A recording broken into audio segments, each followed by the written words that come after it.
Ce qu'il faudra noter, c'est qu'on a un musée sur 855 mètres carrés, dont le président a donné déjà le nom à Feu Pape Bouba Diop. Bon, pour la petite histoire, dans le projet initial, il n'était pas prévu de cette image-là de Pape Bouba qui figure sur les panneaux métalliques perforés.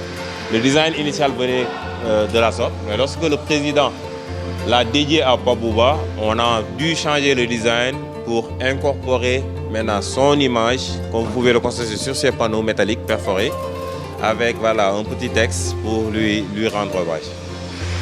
C'est Pape Bouba Diop, 1978-2020, Djeredjeuf Gaïndé à jamais dans nos cœurs. Maintenant, là, nous sommes au niveau de l'entrée du musée.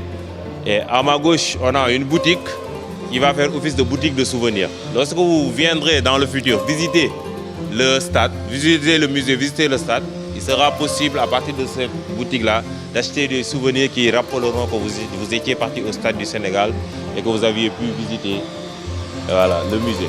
Maintenant là, on a un desk accueil et c'est à partir de ce niveau où se fera la vente des tickets pour le musée.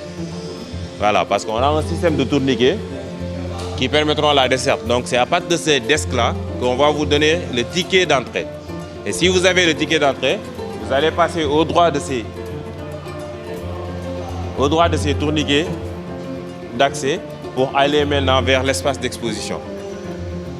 Ce qu'il faudra savoir sur ce musée, c'est qu'elle a été aménagée de manière à recevoir différents types d'installations.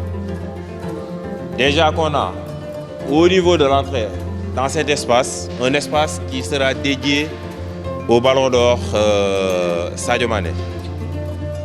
C'est les joueurs sénégalais parce qu'on a deux espaces comme ça dans le musée.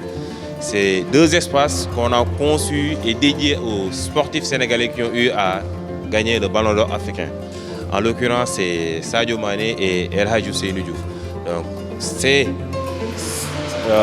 footballeurs sénégalais-là qui ont pu avoir le Ballon d'Or auront un espace dédié avec la réplique du Ballon d'Or et également un panneau qui présentera le joueur en tant que tel. Au-delà de ça, il y a ajouté qu'on a sur les murs des écrans LED interactifs qui permettront de retracer l'histoire du football. On voudrait mettre sur ces écrans LED-là des temps forts. Par exemple, comme le but que Pape Bouba avait marqué contre la France, lorsqu'ils ont gagné la Coupe d'Afrique. Tous ces éléments-là, on va les décomposer sur ces écrans et il sera possible aux visiteurs de choisir maintenant les vidéos qu'ils voudront visualiser. Et lorsque vous allez toucher sur une vidéo, il a la possibilité de s'agrandir et là vous visualisez en direct c'était quoi ce moment-là. Et il y aura une multitude de vidéos qui vont être déployées sur ces écrans. Maintenant, au-delà de ça, on a des espaces d'exposition, de trophées, de maillots, de godasses, de ballons pour raconter un peu l'histoire du football. Et dès l'instant qu'on a gagné la Coupe d'Afrique des Nations, on a préparé cette armoire-là spécifiquement pour y ranger la Coupe d'Afrique qui a été nouvellement gagnée par l'équipe nationale.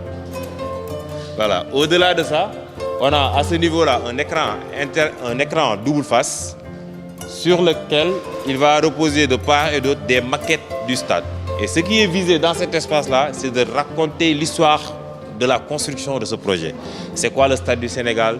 Quand ça a été conçu? En combien de mois ça a été réalisé? Et de faire un time-lapse qui récapitule le projet depuis le début jusqu'à ce que ça soit ici. Parce que actuellement, des captures d'images se font de manière journalière pour pouvoir après maintenant faire un film qui retrace le projet du début à l'inauguration.